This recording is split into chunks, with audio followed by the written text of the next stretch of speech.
game plays right here. Are you ready for some football? Your sports leader, WOHS Shelby, WLO in Lincoln, WCSL Cherryville Gastonia.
Today's episode of Joxx Sports Podcast here on KTC Broadcasting.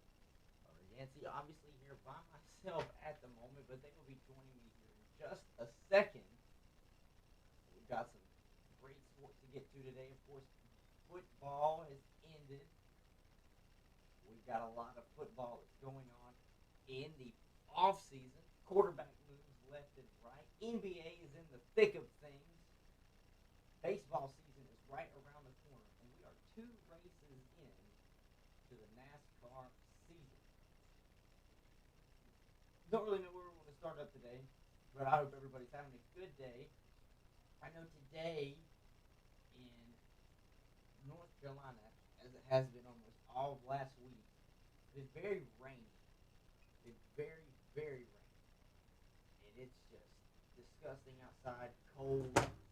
I hope everybody else around the country, I know some places have been affected with the cold blast that has come through, but I hope everybody gets better and gets through that as well. So what we're going to do right now, while it's just me here, I'm going to start in the home of the NFL.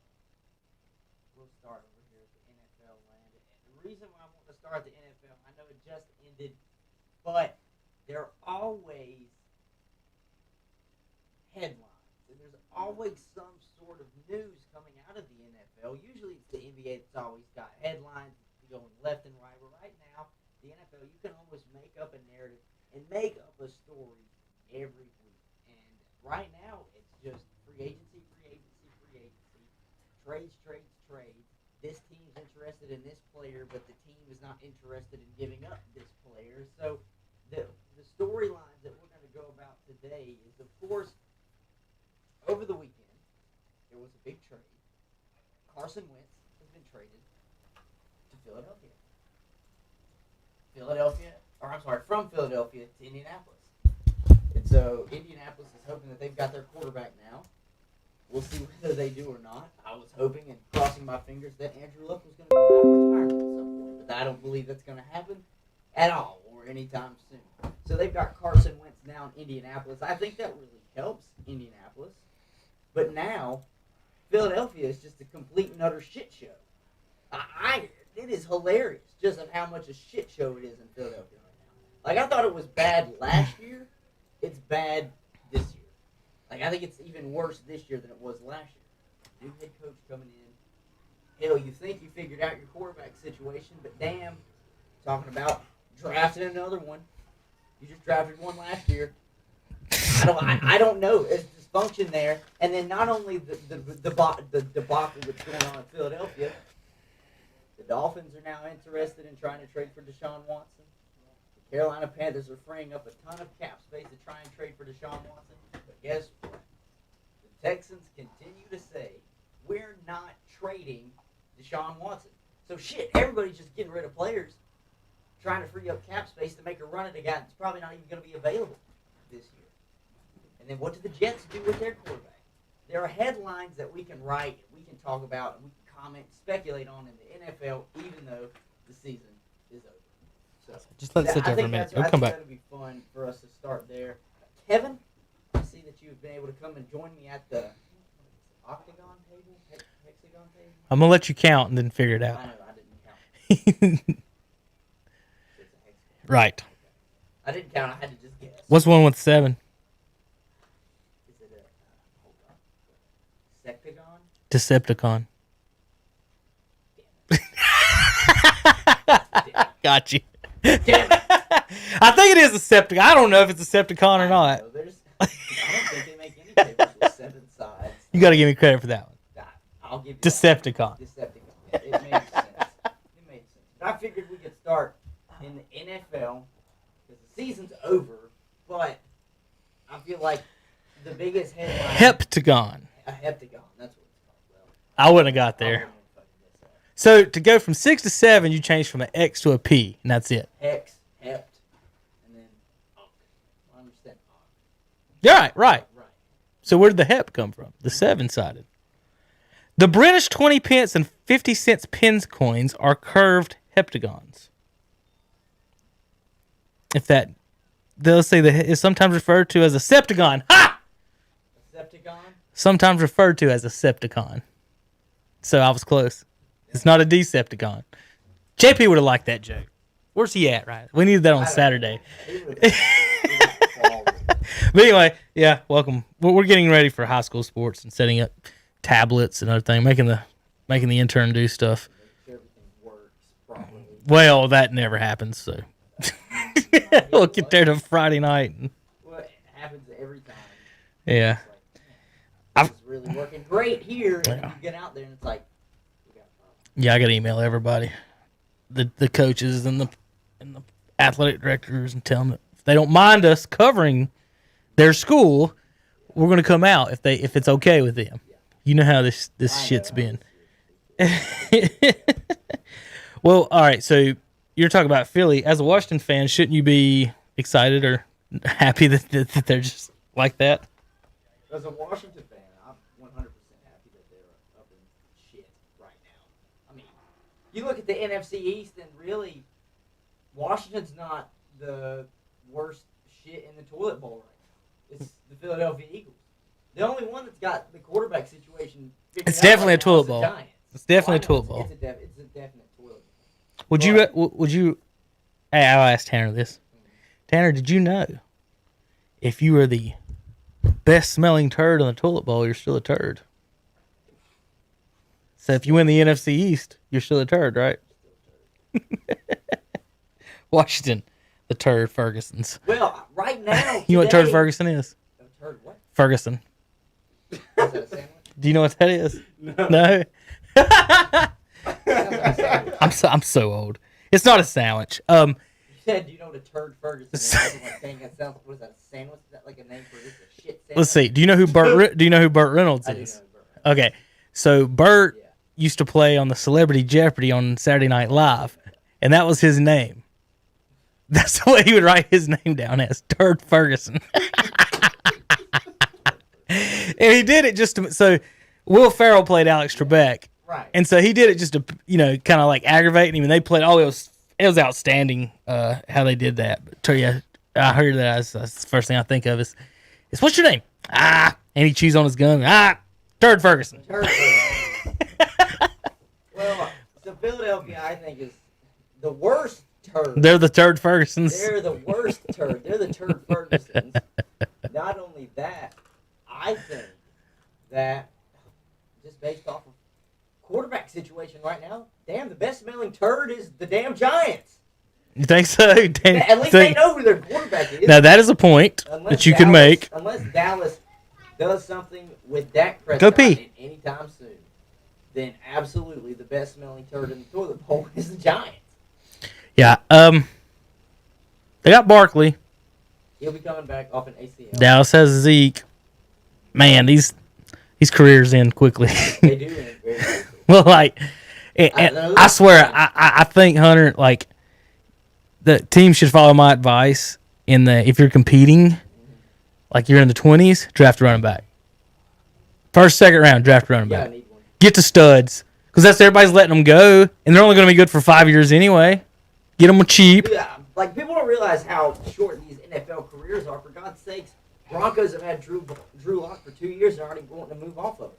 So his career, if nobody picks him up after this, could be I was in the NFL for 2 years. What is it like? Usually the average span is like 3 to 5 years in the NFL. I just pulled it up.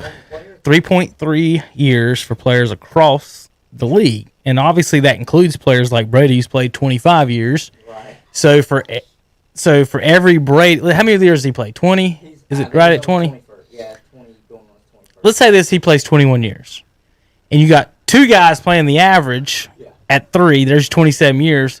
Well, Brady's worth 7 guys. Yeah, and he's obviously worth 7 rings. Right. Too. He's worth 7 people as far as like length of play. And you look, I really noticed that you kind of looking at some stuff yesterday, Hunter, about some NBA stats, We'll talk about that later. But just noticing how short some people's careers are, and then people don't realize, like, you've got a 10-year in basketball. It's 25 to 35 is your prime, I would say. Football, 20 to 30 for everybody but quarterbacks. And I think one thing that people don't get as far as the quarterback position, I guess I know people get it or don't talk to, is the main reason, Hunter, that position is a position that lasts until his 40s. It's more of a mental and do the right. It's almost a do the right thing. Right. It's almost a do the right thing position and not a this. It's definitely not. We put the best athlete here like the other positions. It's not. We put the best athlete, and most of the time, a lot of guys. The reason why they play so long is because they're not, especially with today's rules, they're not putting their body in harm's way. Like, they'll be perfectly fine for at least 10 to 15 years. They could never. You could have a quarterback. I mean, knock on wood for anybody that this works for, but a quarterback at one point could never get hurt in today's game. Every quarterback used to either have shoulder or head problems, and if you're not hitting them, you're not driving them into the ground. Then they're not gonna have them problems. They're not going to have those problems. They're going to be playing longer now. Like, think about this, honestly. What if Cam Newton took 3 years off? I don't know. Taryn, I'll hold this until it gets ready. You want to bring me the other ones to get set on Twitter? What if Cam just takes like 3 years off, does nothing but pass and pass and pass and pass, work on his skill? At 34 years old, you play. That's what Randall Cunningham went from running like Cam to throwing it deep. The life that could be if Andrew Luck just wants to take 2 to 3 years off and then come back. He could already throw the damn ball. What was his main reason for retiring? The rehabs just started to be too much for him. He would just get hurt and just get hurt, rehab, get hurt, rehab, and after a while, he basically came out and said it just made the game not fun anymore. You know what I'm saying? Okay. Like, that's what people have to remember too. Football is a game, and most people, if you can leave your place of business if you're not enjoying what you're doing, and really not get chastised. But he wants to leave the game because he's not enjoying what he's doing. Like, people forget. Right now, the Indianapolis Colts have a great roster, and that's what Carson Wentz is getting ready to inherit. Could you imagine if Andrew Luck was with that roster right now? Every year Andrew Luck played, he at least won 11 games. And it just comes down to now they actually have number 1 or number 2 best offensive line in the league. And Andrew Luck might have not had a lacerated kidney with that kind of offensive line. It's just... I know he was good, but I've never been a big fan of him. But I know what you're saying, though, and that's what I meant by I hold on to that sliver of faith Andrew Luck will just come back. It's just, think about it, Gronk did it. Right. He took a year off, got his body right, and then he came back to play and was actually the biggest X factor in the Super Bowl. So, who knows? I don't think it would be a bad thing for some guys if they know that they can at least come back and play to take a little bit of time off and get your body right. It is such a physical sport. I didn't play it, but I played soccer, and I know here in America we can get pretty physical with that too. So after a while, you just take that beating, and I don't understand why guys maybe don't take a year off, but I do understand why because they're like, oh well, I'll lose my job. Right. If I can't play, then they'll just replace me. I think quarterbacks could afford to do that more. We've talked about the roster sizes before. If you don't have 3 quarterbacks in your roster, you can't develop anybody because guy 2's got to be ready to play Sunday, and he's running the scout team offense. So without 3 quarterbacks, you're not going to develop the guys. And then we'll see, I think I've been saying the last few years, I think we're going to see some late bloomers here. Look at the last 5 drafts. Almost none of the quarterbacks in the first rounds are turning out successes. Over half of them are on different teams. And they're all still under 25 years old. All of them. Like, think about it. Pittsburgh right now today, I think it was 2 days ago, they said they're excited to see what they have in Dwayne. Well, shit, I would. Right. He's like 21. Everybody knows that he's an athlete and can throw it. It's just after he scores a touchdown, is he going to be in the stands taking selfies with the cheerleaders? I get it. You got these guys that are coming in out of college at 20 years old. Think about it. Sam Darnold was the youngest quarterback to take over a franchise at 21. Can't find it. He was 20, not even 21 years old yet. Think about that. Here's $1 billion franchise. Right. I want you to be the face of it, 20 years old. I just don't. And the Jets might move off of him. He's only been there for 3 years. He's probably 23 years old. They put these young guys in. You never know. I think that's one of the things that really just drives today's narrative when we talk about this offseason for football. It's just there's just going to be so much quarterback movement. The fact that Drew Lock is possibly on the outs in Denver, he's only been there for 2 years. He was drafted the same year that Dwayne Haskins was drafted. There's going to be a lot of stuff to do. I just find it so funny, though, that all of these teams right now are gearing up to make a run at Deshaun Watson, and the Houston Texans still say we're not trading him. You think they are? That's what reports come out today. When I was coming down the road, I was listening to Colin Cowherd, and he said that he talked to Peter King and another person that have come out and said, I think it might have been Schrager as well, that have come out and said the Texans are not planning to trade Deshaun Watson. And so now, think about it. You got Carolina. There's a key word in there. Planning. Planning. He did say we are not trading Deshaun Watson. So we're not planning to. And that's the game these guys like to play is they'll say the complete opposite and then slip that word in there. Look, what the Panthers are doing is suspicious as crap. Oh, yeah, they're clearing everything. And to me, if they want it, I think there's 2 things, Hunter. Either the Texans have told people what they want if they do accept him, and teams are trying to make moves like the Panthers and get there, or they haven't told anybody anything. They're not, like you just said, right. And teams are just doing whatever they normally do. But which one do you believe? What do you think? Well, I can agree with you if you look at it from that point, saying that what the Panthers are doing is suspicious, because if it's coming out that Houston's not wanting to trade him, and yet you're already making moves. They get rid of every veteran that's played 10 years. Every veteran that plays for you. Not only that, it looks like you're alienating Teddy Bridgewater and are prepared to move off him regardless. So to me, it's like, damn, do you guys have your hands underneath the table shaking hands right now with Houston saying, listen, you just keep telling people you're not trading him, but here in about 2 to 3 weeks when we're finished letting go of all these guys, we're going to make this offer to you. And you're going to accept it and get Teddy Bridgewater and Christian McCaffrey, and we're going to get Deshaun Watson. Savvy. And I think that's Smooth Trail 233. But do you know what else I think could happen, though, too? What's that? Say Miami swoops in out of nowhere with that 3 pick that they got from Houston. Say they package a couple players and some more picks. Think about it. Miami's one of the few teams that has 2 first-round picks this draft.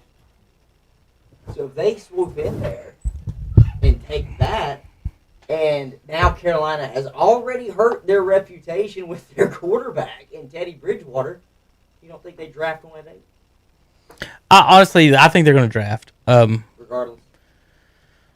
No. Well, obviously not. If they get Deshaun, they don't have that 8th pick. Let's say he is there. I think it's stupid to trade for someone who's not a proven commodity, aka I wouldn't have traded for Carson Wentz. I know a second, third rounder is pretty good, but don't you think you could draft someone? Philadelphia came out, I think it was today. Wentz ain't been killing it. Go ahead, I'm sorry. No, I'm just saying Philadelphia, to go back to what you said it was second and third wasn't bad. Philadelphia is acknowledging they got shafted. They're saying they got shafted in that deal. And I'm like, well, too damn bad. You done signed it on the paper. You made the deal. You didn't make that deal before the Stafford trade. That's made the deal. Weird. Like, what do you mean you feel like you got shafted and had the short end of the stick? Well, damn, I think everybody could have told you that. That one on? This was downloaded. The best thing you could have done in Philadelphia is try to work it out with Carson Wentz. That would have been the best thing you could have done. Did you try to do it? No, you didn't. So guess what? Now you got Jalen Hurts, who, oh, shit, I guess you guys aren't sold on him either. So you're starting from square one. You know what would be cool for me? To see if it happened. What's that? So what is Philadelphia sitting at right now? 4th, 5th draft spot? You know, I don't know the exact number. They are, I don't know if they're top 5. They might be 6th. I might be playing that a little bit too nice. They might be 6th. What I would love to see, I know it's not going to happen because I don't see many guys that have like a little Eli Manning in them. But the Philadelphia Eagles go up to one of these quarterbacks that are getting ready to come out. And they're like, look, we're planning on drafting you. I'd love for them to look at them and say, no, don't draft me. Until you get your shit together in the front office, you're going to waste like 2 to 3 years of my career. Don't draft me. Stick with Jalen Hurts. I would love to see that.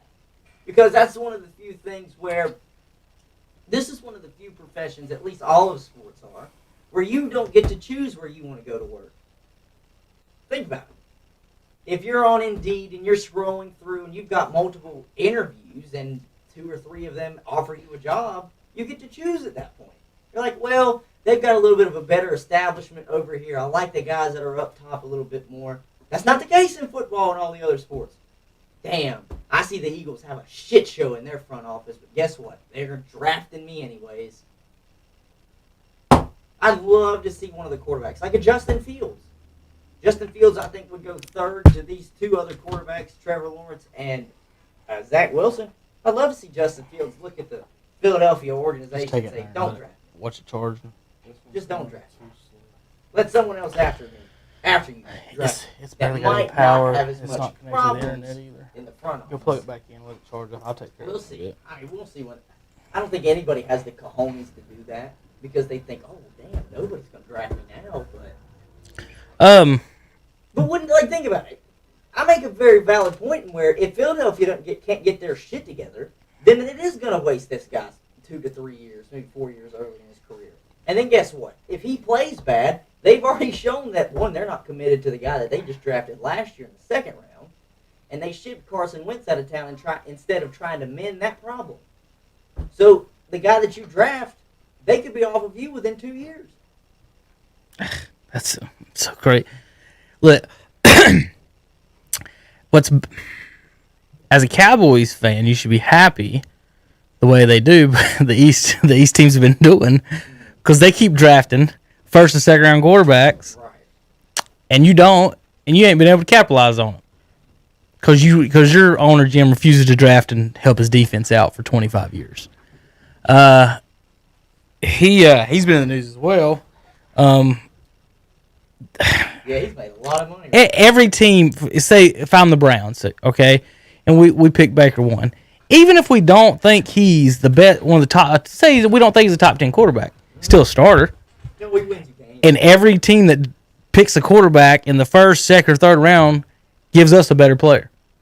So whether or not he's Tom Brady doesn't matter. Right. It matters if he's going to be the quarterback, and then I don't have to waste a draft pick. Like say Philadelphia has now wasted a 1st round and a 2nd rounder on quarterbacks, Past, 4 or 5 years. and if they get another one, think about it, you could have a 1st round linebacker, 2nd round running back. No, let's waste time at quarterback. You got a 1st round quarterback that you traded up to get that to. that you have now traded out of town. And then you also have a quarterback that you drafted last year in the second round that you are coming out to say, we're going to draft another quarterback this year Why? in the first round. I don't know. It just doesn't make any sense. That's why to me, I'm like, if I was one of these quarterbacks, I'd look up and say, damn, hell no. Don't draft me because y'all are a shit show right now. I would much rather, instead of you drafting me wherever you're at right now, 4 or 5, as crazy as this sounds, I'd much rather go to damn Carolina Then who? than the Eagles. Oh, Talking yeah. front office wise. Like, sure, Maybe. Sure, Tepper's just damn crazy and trying to make a big splash right now, but other than that, he's not screwing up my opportunity of being, a professional quarterback. The general manager's not got his hands in everything, trying to be power hungry. I don't have a new head coach going into. I at least have a second-year head coach. They got a new head coach in Philadelphia. My biggest problem with the Panthers drafting a quarterback at 8 is which number is it going to be, and is that the guy you want? Like, let's say you're in a room, Hunter, and let's say you're Matt Rule, whatever, you're coaching the Panthers, and there's 6 first-round quarterbacks, let's say, available. Let's say you like 2 of them, like a lot. Like, I want that guy. If those 2 are off the board, do you take the third guy at 8? Or do you draft something else? See what I mean? Like, if you've committed to yourself, man, if one of these 2 guys comes at 8, but what's the backup plan if he's not? Are you going for the third guy, or are you going the best player at a different position? And I think that's what... themselves in the foot, though, with this, basically all this stuff getting public that they're making a run at Deshaun Watson. Okay. They've shot themselves in the foot because if they don't get him, what are they going to do with Teddy Bridgewater? You think he's just sitting there happy as hell? No. Why? Because think about it. You're right. If I was any team picking after one, I'm not interviewing Trevor Lawrence. There's no point. Mm-hmm. You know he's going one. So from there, I'm interviewing Zach Wilson, Justin Fields, Mac Jones, and the rest of them. Mm-hmm. If you like 2 of them, but Zach Wilson's going at 2, and the Eagles draft Justin Fields at whatever they're sitting at, then you're making a good point. Why would you take the other guy, but then you have to go back without Deshaun Watson too and say, damn, Teddy, that's like cheating on your girl and just looking at her and saying, damn, I'm sorry.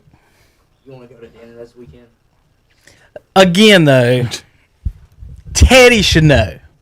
Well, Teddy, I think, understands what his role you is. sign a 3-year deal, his job is to show out or hold the job for a couple of years and for a rookie. And you didn't throw 30 touchdowns this year. And, it's tough to blame it on because it's the first-year coach and running back, too. So I don't really want to hold the win-losses against Teddy. But 16 touchdowns and 11 picks, there's nothing. It's not great. To throw your hat about and say, "Woo, we got the guy." His completion percentage was great, but does it even have? If you ask anybody across the nation to name one Panthers wide receiver or 2 of them, are they going to be able to? That didn't have them on. That didn't play fantasy football. Right. Like it's Probably not. It's right. I don't. So they. Matt Rule, the 7-year thing just drives me crazy, that deal, because not that it makes me mad, it's that you trying to figure out what their plan is. Because when you sign a 7-year deal, you are we going to draft a guy or are we going to try to get a veteran? It's your first time in the NFL. What do you want to do? And that's why I don't think they've shown that card yet. No, I mean, they didn't, because the only thing that they did show is we're not committed to Cam. Right. That's the only thing Carolina showed to me. We're not committed to Cam. This is the Christian McCaffrey show. 100%, that's what they showed me. And then now all the reports saying that Christian McCaffrey would be in a trade package for Deshaun Watson. Now I don't know what it is. I don't know whose show it is. Like, why would Houston even want him? They've already got David Johnson. Right. They traded. Give me a running back coming off that's only played 5 games this year. And so I can pay him $16 million. They've already got David Johnson that was in the trade for DeAndre Hopkins. Aren't they in crappy cap space? So they're not going. That's not. That's Panther why, fans. You're not getting rid of Christian McCaffrey for Deshaun That's Watson. why they moved off of JJ. JJ was going to be a big cap hit too. And what's bad about it? I'm not even saying, Hunter, that it's a bad thing to take McCaffrey. I mean, I'm just saying they wouldn't. I'm saying they wouldn't want him just because of the contract. He's a running back. Why would you want that? Like, if he was paid $2 million, yeah, we'll talk. I mean, the only thing you would do there is, because they'd probably try and ship Teddy off in the deal too to the Texans, But then if you're the Texans, are you like, well, we got the 8th pick now from Carolina. Why are we going to stick with Teddy? Let's just draft a kid. I don't know. But do you want, seriously, between those two teams, I feel like Teddy's just getting shitted. Listen, if I'm running it, I keep Teddy and I draft Lance. What, at 8? Mm-hmm. 'Cause I know nobody's going to pick him in front of him. I'm concentrating. I'm on this guy.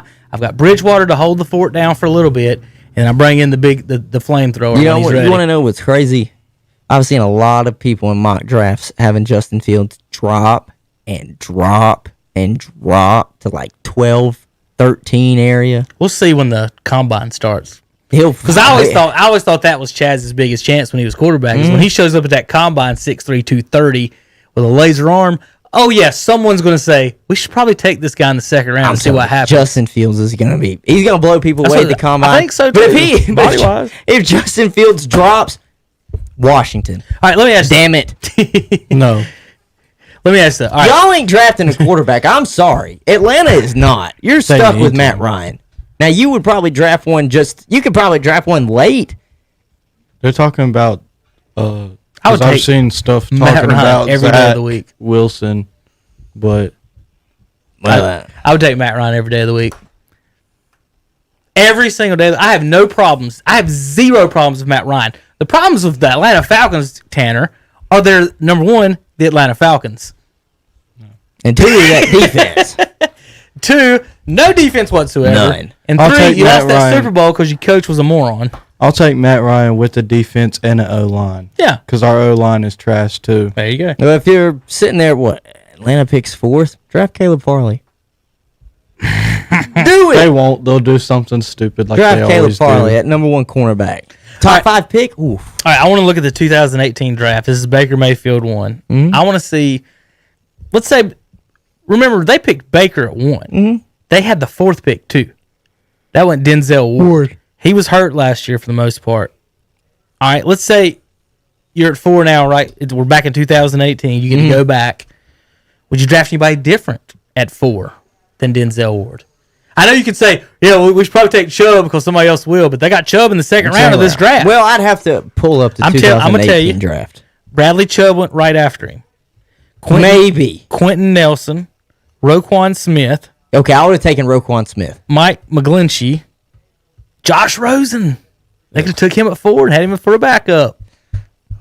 Arizona picked first-round quarterbacks Back-to-back years. 2 years apart, and one of them is 5'9". Yeah. Collar. One of them's in junior high. Now, all the ones that you've listed so far, that wouldn't have been Denzel Ward. Seriously, I would have taken Chubb, who was taken right after him, Bradley Chubb, because you'd have put him on the other side of Myles Garrett. So you That like would have Chubb been right now better than Denzel Ward? Is what I'm asking. Yes. And I liked Denzel Ward, but you're correct, and he's kind of injury prone. He's been injured the 2 or 3 years he's been in the league, at least at some point. Not only that, but I probably would have taken Roquan Smith, because I think Roquan Smith might be one of the top 10 inside linebacker in the league. Let's see. No, those are college stats. Never mind. In the pros, Denzel Ward has played 13, 12, and 12. So 3/4 of the season every year. And he's gotten 2 picks every year. 3 is rookie year. So 2 picks and 3/4 of a season. Right there. But that's one of them situations, Hunter, is, we kind of talked a few years about, we talked about the Aitman thing where they drafted Steve Walsh and Aitman in the same draft. Why wouldn't, if you're in a position like 1 and 4, just go ahead and take Both quarterbacks. the 2 best quarterbacks you can, and then be like, if y'all want him, y'all can come get him. But we're gonna figure ours out, Right. because that 4th pick, Mika Fitzpatrick, Veda Vey, Tremaine Edwards, Derwin James, Leighton Vander Esch, Tremaine Edwards is really good. Calvin Ridley, Sony Michel, Lamar Jackson were all picked before Nick Chubb in their next pick in the second round. Are these Reds ones Pro Bowlers? Okay, yeah. Here's Pro Bowlers. There's some Pro Bowlers picked after Chubb. These were after Chubb: Darius Leonard, Cortland Sutton, DJ Chark, Fred Warner, Mark Andrews, Orlando Brown. So there's your Pro Bowlers picked after Chubb. I was just curious if looking at the draft cap. I want to count these quarterbacks. So let's real quick. Baker Mayfield. Yeah, just say yes or no football player starter. Baker Mayfield. Yes. Sam Darnold. Yes. Josh Allen. Yes. Josh Rosen. No. So we're at the number 4 quarterback, and we got to know. See if there's any other pick in that first round. 5 was Lamar Jackson. Yes. Mm-hmm. So this was a pretty good draft for quarterbacks. 5 out of 6 ended up being pretty decent so far. Rosen, he said he told everybody he was the best one in that draft, Hunter. Oh, he was arrogant coming out. Yes, he was. He told everybody he was the best one in the draft. Yes, and guess what? No, you weren't. And he was mad. He's going to show everybody. All right, year before was Mitchell Trubisky was the first quarterback. That was when McCaffrey went 8th. Who the Panthers passed on for McCaffrey, folks? Patrick Mahomes, Deshaun Watson. Now they're trying to get him. I don't think the Chiefs are going to give up Mahomes. They're trying to get I mean, Deshaun Watson. Deshaun Watson. That's what I'm Just saying. mess with you. I don't think I don't they even see really any will. other quarterbacks on the list. No. Not in the first 2 rounds. There's Davis Webb went in the 3rd round of the Giants. Who? Okay. Davis. But Panthers, you did pass on Patrick Mahomes. How about the Bengals sitting between McCaffrey and Mahomes picked John Ross?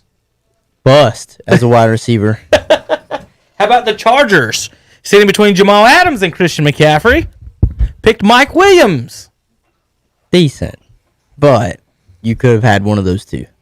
Well, McCaffrey. I don't know about Titans Adams. picked Corey Davis with the 5th pick. He's a baller. That boy's a stud. But yeah, how many wide receivers they got are good? 2. They're the only team. They're the only team I think last year that had 2,000. Well, wait, hold on. I'd have to find that statistic again. But it Jaguars went Fournette. San Francisco went Solomon Thomas. That's an offensive lineman, right? Defensive lineman. Ian from Stanford. You have no idea who he is, do you? I don't know. Browns picked Jabril Peppers in that draft in the And first now he's round. with the Giants. 1, 2, 3, 4, 5, 6, 7, 8, 9, 10, 11, 12, 13. Nope, let me back up. 12, 11 players, Hunter, in that draft, first round draft made a Pro Bowl. So 1 out of every 3 picks is a Pro Bowl player in the first round, Yeah. according to that draft. So if you just went by that and then you extrapolate that to the quarterbacks, it's 50-50 chance is what I'm saying. Yeah, it's Probably between that and the success rate. you've got an opportunity, but Hit or miss, pick 2. What y'all should do. Just pick quarterback every year in the first round. why not? Honestly, Hunter, wouldn't that not be a bad strategy in the 4th or 5th round? Oh, you draft one in the 4th or 5th round. Just 5th round every year, draft Got quarterback. practice squad guys. He comes out here everywhere. and what if Romo comes out here and lights it up in practice like he did? Like you're sitting there, Bill Parcells. You got Drew Bledsoe, which everybody in the league knows he's got a cannon, but your undrafted rookie over here is destroying my number 1 defense during practice. And we didn't even draft him. He was undrafted, wasn't he? So You got Tom Brady, 6th round. Come on. right. I That's a don't possibility. think these guys know what they're going. All right, last thing on NFL. How about did you see Cam getting Yes. trash talk too? Yeah. I think so. Apparently the kid has apologized, whatever that means. Who cares? Yeah, he typed it up and put it on Twitter. Instead, could have done it on That's video. I was about to say, it's a damn good apology, kid. Way to go. We all truly think that you meant that. Let me guess. He got home and mom and dad said, "What the hell were you doing?" Oh, I'll tell you who said, "What the hell you doing?" is Dad. Yeah, probably. Because Cam said, "Where's your dad? Let me talk to him." Oh, yeah. Like 4 or 5 times. Yeah. And the kid just kept talking. And he said, "Where's your dad? I want to talk to you. I ain't talking to no kids. Where's your dad?" Yeah. And I don't blame Cam. like, I that's what I'm don't saying. blame what if, Cam. what if you get home, Hunter, pop on Sports Center, and you see your son and Cam Newton wanting to fight you? Yeah. Where's your dad? Where's your dad? Wanting to fight you. But he was, I don't know what the kid's point was. He kept saying, "You're about to be poor. You're a free agent." Like, Does he not realize how far $1 million can go if you're smart with it? And Cam's made how much? I don't know if the how kid, many? I guess the kid thinks you spend every dime you get, or what? I don't know. I don't know what he's thinking or what the deal was. I but thought anyway, it was funny though. Like Cam literally could have looked back and said that one time because that kid was like, "You're a free agent, you poor." Like, Cam literally could have looked back there and said this once instead of repeating it. He looked at him and said, "I'm rich." he did. He did. He could have just said that one time, and I'd have been like, "Oh, he's right." I mean, but see, what I don't understand is What was the kid trying to do? Like, I know a lot of people were saying, oh, he was probably just trying to get likes and retweets. And I'm like, yeah, probably. But, damn, you just look stupid. I know we give Cam a lot of grief on this show, but at the same time, he did make a Super Bowl. I mean, he did win an MVP. And you're just going to sit there and just treat him like he's trash? Well, what's weird about it, it's not like... Go ahead, Darren. Especially like while you're at his camp. There you go. That's his camp, right? Yeah, there you go. Like that's his camp that he's Right. putting on for these young Right. kids, and you're still doing And this. and I guess someone for the kid paid for him to be there, Probably his parents. right? Yeah. So again, that's what Tanner. You said exactly what I was about to say. Is number this ain't like you're in the street and heckling him. No. You didn't buy a ticket to go to the game and heckled him. You paid him to teach you To play football. how to play football, Right. Or at least to come out here to show your skills. right? Like, And he kept asking him. and if that's what he thinks about Cam, then why is he at Cam's camp to begin with, and not at why ain't he at Jimmy Clausen's camp? Right. Seriously. Or Jake Del Holmes' camp, or whoever's camp it wants to be. I just don't understand. And I don't see why that coach didn't yank his ass up and say, boy, I don't know what you're doing, but you're embarrassing the shit out of all of Might us. not have been one nearby. Maybe not right immediately nearby, but that video where Cam was trying to talk to him, talking about where's your daddy, and basically he was asking him, because he was asking him what does he do and like what his skills are. There was a coach right there, and Cam looked at him and was like, now, coach, this ain't nothing bad. I'm just trying to talk to him. You want me to read Cam's statement in whatever font this is that he writes in? Oh, yeah, it gives me a headache. I see there are a lot of things festering out there that I see I have took place over the weekend. To the natural eye, you see me asking the young man, where's your dad at? But to me, talking to a child with everyone looking does me no good. So instead of speaking or going back and forth with a child, I wanted to have a man-to-man conversation with his father. People often forget as athletes, they're often seen on TV, loved by most, hated by some. People often forget we are real dads, friends, real brothers, real sons, real human beings. With that said, when I attend tournaments all across the country, with my all-star team, Cam Newton 7-on-7, I've given my time, my energy, and expertise to these kids coming into our program over 11 years. That is not what people want to hear or even want to see. People want to see me arguing with another young man and to see getting my feelings. But the truth is this. I impact kids' lives in a positive way. Make no mistake. This is so hard to read. Yeah, I'm doing a fantastic job. I just want y'all to let y'all know. Fantastic job. Make no mistake about it. Allow kids to realize they're out by using the football talents to get them in the next level, and in most cases, out of the hood. So with that being said, have yourself an unbelievable rest of your day. Smiley face with a winking eye. Listen, Is that how I was supposed to read that last part? No. Winky face. I think he makes a good point. I think Cam makes a perfectly good point. Yeah. And I agree. I think the kid was in the wrong.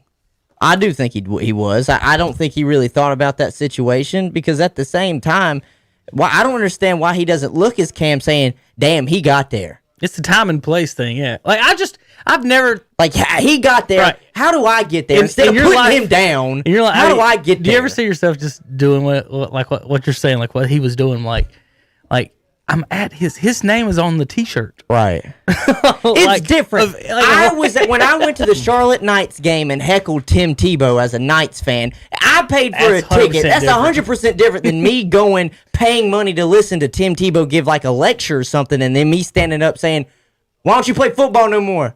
You broke. You suck." Or you going to Tebow's church, Right. putting 100 in the offering plate and start Yeah. mouthing. Right. It's just dumb. Like, I don't get it. Throw me a bounce pass, Tebow. I'm right here. Like it kind of goes back to play with your right time and place. I don't understand why the kid wasn't like, "Hey, Cam, you made it to the league. How'd you do it? What did you do? What do I need to do?" I went to a soccer camp growing up. I was cut the first year I was in middle school. I went to Carolina soccer camp down at UNC. And from there, any opportunity I got when I was around my coaches, I'd ask them questions about what can I do to be better and what can I do to be able to succeed at the next level. And my coach played professionally.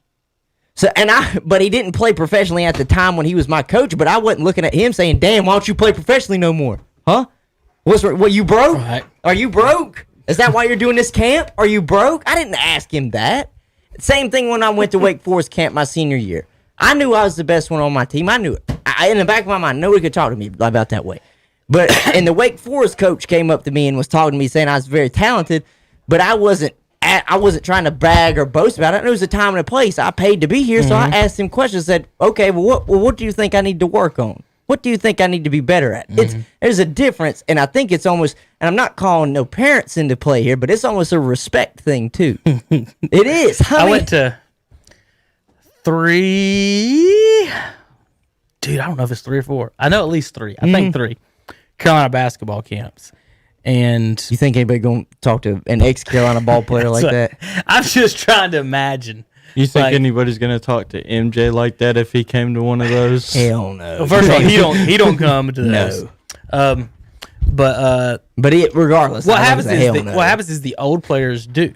So what they'll do is since it's during the summer, on the third every Saturday basically they have scrimmages. Old players if they're in town, and the new players will scrimmage. They'll just play around. So like at the end of the Saturday practice, so you'd go for 2 weeks. Where's the 3? 2 weeks. And the 2 Saturdays they had scrimmages of the pros and stuff. So I got to see Stackhouse and Wallace actually play Jameson and Carter in their Tar Heels uniforms. Right. That may have been the best pickup game I've ever seen in my life. And honestly, I ain't gonna say that's the time. That's when Rasheed Wallace started practicing his threes. Like he came in that game, Hunter, and pulled 3 after 3 after 3. And I'm like, I didn't even know he could shoot. And he must have been doing it all summer, when the big men started shooting the threes. And it must have been the summer he worked on because he lit it up down there. One of the funniest ones I saw was a kid asked Shamon Williams if he could dunk. I don't know if you remember Shamon. He's about 6'3", Right. but he had some ups. He did a 360 for the kid. Said, "No, I can't." Nah, I can't. I saw Vince Carter jump from the free throw line, dunked it beside his head like this as he went by the goal. I mean, he didn't. Right. He didn't space jam it. He went right beside his ear next to the goal from the free throw line. I don't think there's going to be any kids asking Vince Carter them kind of questions. When he did that, I honestly thought, Hunter, that Vince could jump from the semicircle. Do you know what I'm talking about? At the free throw line, there's a circle there for jump balls. Right. That circle's 19 feet. It's the high school 3-point line. Honest to God, from what I've got a picture of it. I don't know where it's at. Of him taking off. It is such a sweet picture, and I got it, Hunter, with a disposable click cam. This wasn't like a digital. It wasn't a Nikon. It was click, and I got him taking off just perfect off the free throw line. It's a fantastic picture, but I'll never forget that. And we thought it was like that dude could jump from the damn 3, the high school 3. Like he easily did that. Another funny one was Maktar Jai. I don't know if you know him. He 6'10", center, power forward, just down low big man. But we were doing so what they do is every day you do you wake up, you do your normal stuff, your groups and everything till 12. Well, Hunter, there's kids in this thing from 8 to 18. Yeah. So like there's gyms all over Chapel Hill. So every high school, middle school, we're playing in the high school kid. The big kids obviously played in the Smith Center and other things. But at noon every day we'd go to lunch, we'd come back, and when we got done, you'd go to they called it sessions or team sessions, but the actual players from the team would come in and do drills. So one day you had this day was Vince Carter and Maktar Jai. So they're doing post moves for everybody.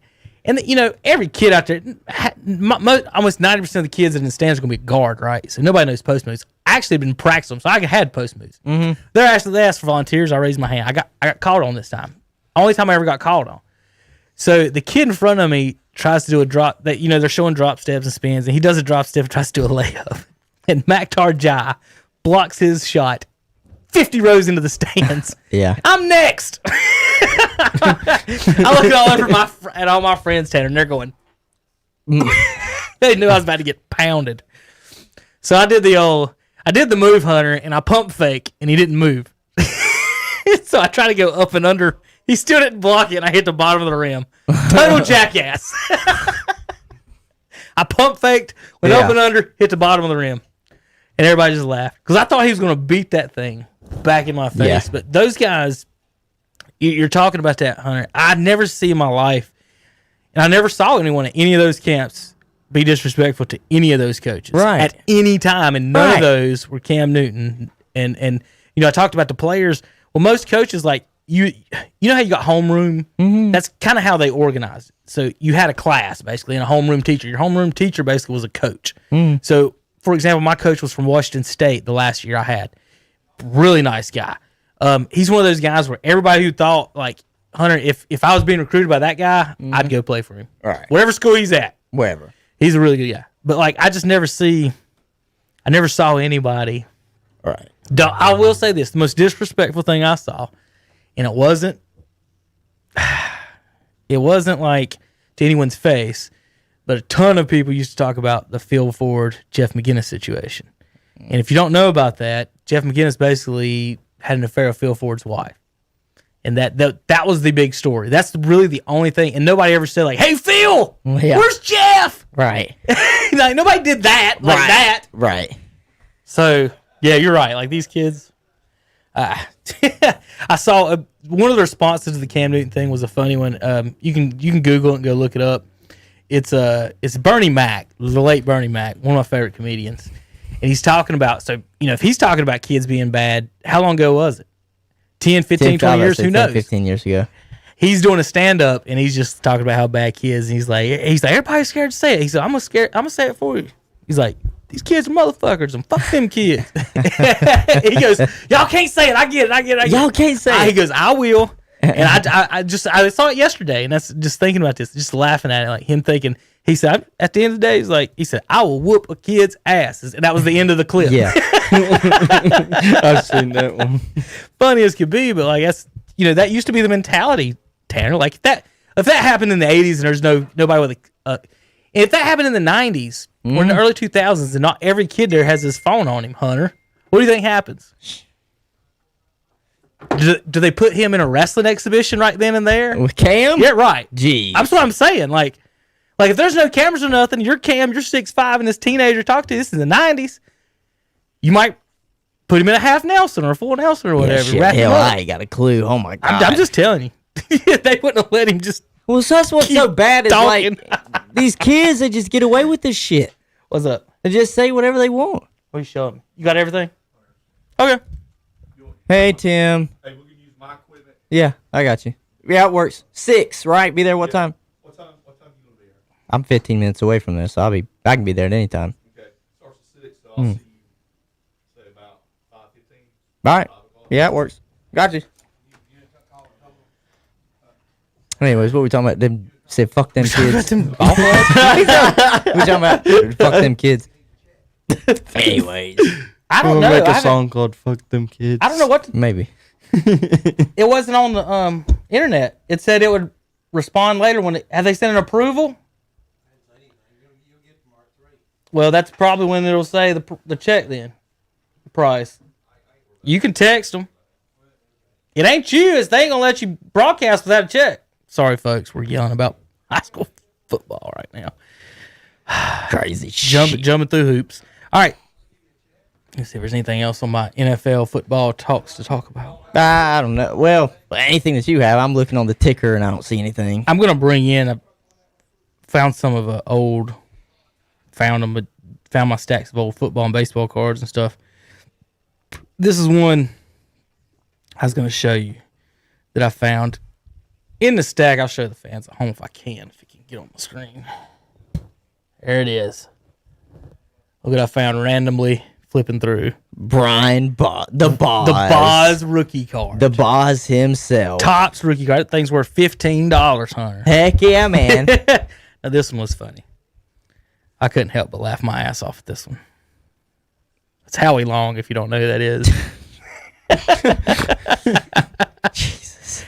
Just wait till the Corona cards come out. It says Howie Long with an AIDS PSA from back in the day on a card. Wow. And I'll tell you what I also found while I wasn't looking for it. This is a cool one real quick. You ever seen him that skinny? No. John Kruk in a Padres uniform, looking about as felt as Hunter over there. So I was flipping through, and I got to the Hornets section in one of my books, Yeah. looking at some old Hornets cards and stuff. How about I found, Hunter, Game 1, 93 playoff ticket. Charlotte Hornets, first ever playoff game. 2 tickets with Larry Johnson on the Nice. on it. I thought it was a card. I was like, why is it so thick? And I pulled it out, and it was a folded up ticket. 93 playoffs on the back of it said first ever playoff game. Nice. They won that series, I think. You can get it in a case. I probably Put can. it in a case and just set them up there. I probably can. See, I mean, that's memorabilia. You think about it. We talk about how fan is short for fanatic. Right. You can almost say the same thing about collectors. People that collect sports memorabilia, you throw that up there, whoo!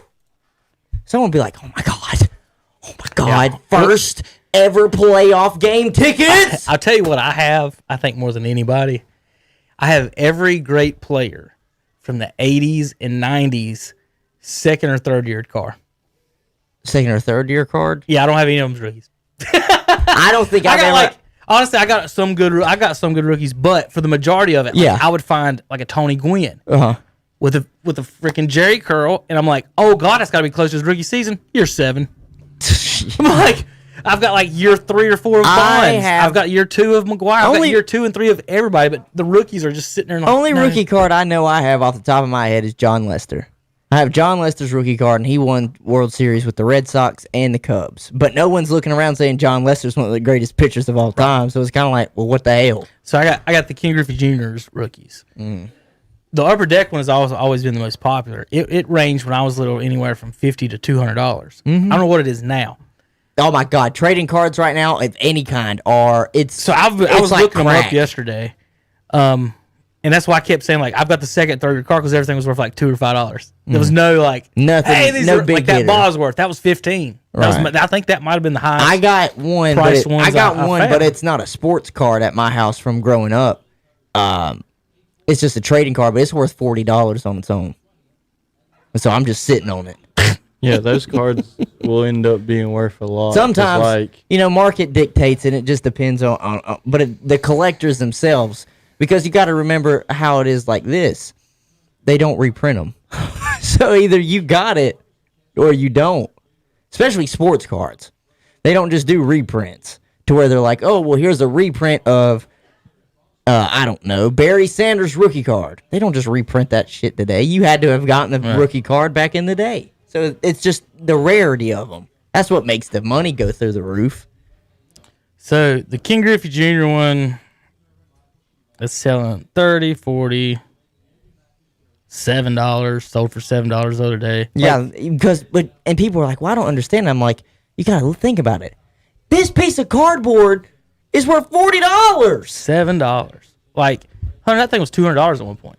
We're talking about one of the greatest baseball players ever, if not the best center fielder to ever play the game. And his rookie card, his other one, I've got 2. There's different brands. Oh yeah, I've got the other brands too. The other brands are worth $3. Right. So if I'm flipping through this book and a Ken Griffey Jr. the difference rookie is between worth an upper deck and a tops card. Right. So Ken Griffey Jr. is only worth $3 or $5. What's all these other guys going to be worth? Nothing. 50 cents, 3 10 cents. cents, right? Yes. Like it's nothing. So and that's where the people that go online trying to complete full sets of a certain year, and they're like, oh, 10 cents per card. I can just batch buy for like $3. Why not? Or you have people just opening different card packs too. That's a huge thing right now on YouTube, making a people bunch have been of money. doing it on TikTok too. The best trade I ever made was a Michael Jordan card, and I had like 5 of them. It wasn't a rookie. I never had his rookie. It was like year 5 or 6 or 7, and the guy wanted it really bad. He traded a 19. I'm just making up a year because I don't know. Whatever Sandy Koufax's second year was, I got it. Nice. So I traded a Michael Jordan 5th year card that was worth like $5 for a $50 Sandy Koufax. Right. And now it's beat all to hell, but it's no matter whatever you look at it, it's still worth baseball worth cards. good money.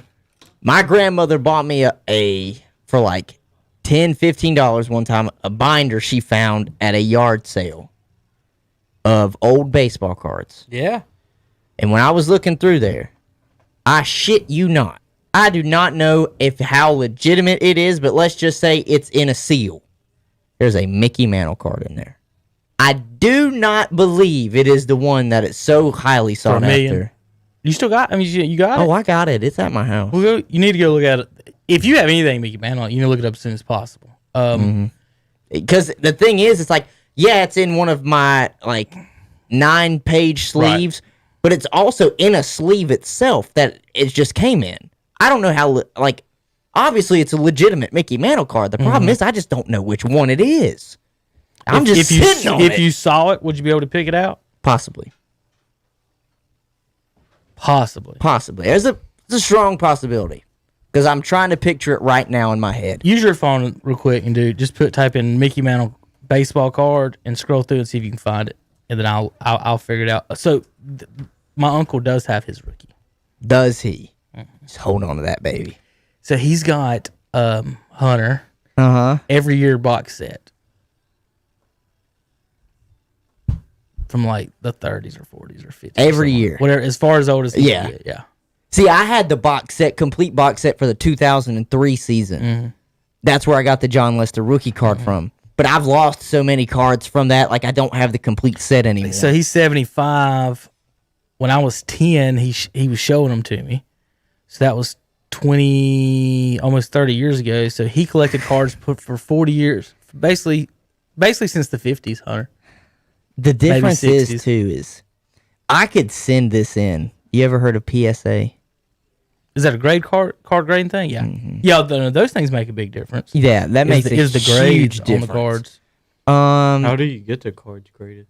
You have to send them in. You got to pay an insurance to cover it too for any damages. You're sending it to a company and they'll look at it. It's close to some of these. Well, see, a lot of them back then weren't photos; they were pictures, right? Drawn too. Yeah. Or because I'm looking portraits. at one. I'm looking at one right now, sitting here, eBay, $225,000. Is that the one that looks like yours? Is that what you're talking about? Now, see, here's another one. He's got a. I'll be honest, that thing's damn close. So Nolan Ryan was on a rookie with somebody else. I can't remember who it was. Oh, it was a split card. It was a split rookie card, and that one's worth a ton of money. He's got 2 of those I know of. He's got a lot of these in a safety deposit box. This thing is for sale for $220,000, and it's graded at a 5.5. Not even that's out of 10. Okay, that's why I don't know how the grades go. So you find anything that looks like it? You think? I wish I could get all the pictures. I'm flipping through and going through all kinds of cards here. Images. I've seen about 20. Yeah, hit images. Type in Mickey Mantle card and then go to images, and then you just scroll down until you see the one that piques your interest there. It was just clicking on the pictures. How is that what it was? Yeah. It's I wish I could see all these. Damn, it does look like this one. Show me. Which one? I guess I could pull it up on your computer, couldn't Actually, I don't know if it looks like That's the rookie, Hunter. That's the rookie. That's Never the mind. $1 million rookie. Okay, so that's not the rookie. Never mind. But he's almost has that same exact profile Yeah? for that picture. Yeah, because honestly, I would have to take a picture of it when I get home and Find send the it card. to you. Oh, wait, here it is. Found it? Yeah, I think this is it. I think I have this one. Well, I don't know if it has Why that. don't you just pull his computer up here? Shut up, Tanner. Go ahead. Well, I don't have the USB plug Yeah, into it's it. not plugged in. Yeah, shut up, Tanner. You shut I up. don't know if it might be this one. I'd have to double check. That's a 63. This is 63. Number 200. Is that tops? Was that that Tops? where was that? Where'd that picture just go? It was Tops, yeah. 1963. Ladies and gentlemen that are listening to us, they're probably like, what the hell is going on? I'm like, listen! Some of us might be sitting on money, damn it. We're about to just find out. It might not be worth much. I have a whole shoebox of cards. Well, here's the difference. If you get something PSA graded, it makes the value of it go up. That's worth $240. It's better than nothing. That's more than anything I had over. That right there, that card you bought it at, if that's it, if that's the one, sold for $260, sold for $50, sold for $490, sold for $100, sold for $400, sold for $580, So it's everywhere right now. sold for $1,400. How in the heck? If that's the one, go No, back, go, It go goes through. from I'm looking through 500 them. something. I'm looking to through them, and that's the 1400. one that where I looked at it because I had to click to expand the pictures, and I saw it, and I was like, "Damn, that looks just like it." That looks just like it. Well, I mean, I don't know. So what is this? It goes from freaking like 580 to 1400. I know market price is crazy on some of these Well, things. that's so I use Card Marvin, and it gives you a worth, and then it shows you everything that it's sold for. So if you go on eBay, you're gonna see what it's sold for, but it's not gonna give you an actual consensus worth. It says it's Right. worth $239.03. I got you. If you want to charge somebody for those pennies, it's up to you, I guess. But I'm gonna have to charge somebody 1400 3 since cents, somebody sold it 3 for that cents. much. all right, well, I don't know what this has to do with anything. I mean, I'm seeing one right now listed on eBay. 2 of them, 1,700, 1,200, 1,300. One of them says used on it, and it's 2,000. Excuse me, but I'm looking at the one. I see the one that you see is like $239. Yeah, so it would just depend. But it is. It's just sitting in there. I don't know how long it's been in there. It stayed in that binder forever. I'd at least pulled it out of that one. I think. No, I'm telling you, the seal has a slight like opening in it, but Yeah. I don't know if that's just to let it breathe. I don't know because I have not touched it. I just pulled it out to look at it, and then I put it right back. 1989, Upper Deck, Ken Griffey Jr. I know it's in fantastic shape. See, I've got like Dion's rookie. I got Michael Irvin's Emmett. See, if they're in great shape, they look like they're packed, pulled, and if you can get them PSA graded, That Griffey's 201 $201. on the average worth. There you go. I have like a book that has like the how much they're worth written down when they're graded. 425 is the most I see that it's gone for. It's worth 206. And see, you being the one that's selling it, you dictate what price you want for obviously, it. right. So, because that doesn't seem like many of those cards are just circulating around. So you kind of get to dictate the price. I'll show you the Sandy Koufax I traded for. I think it's that turn back the clock one.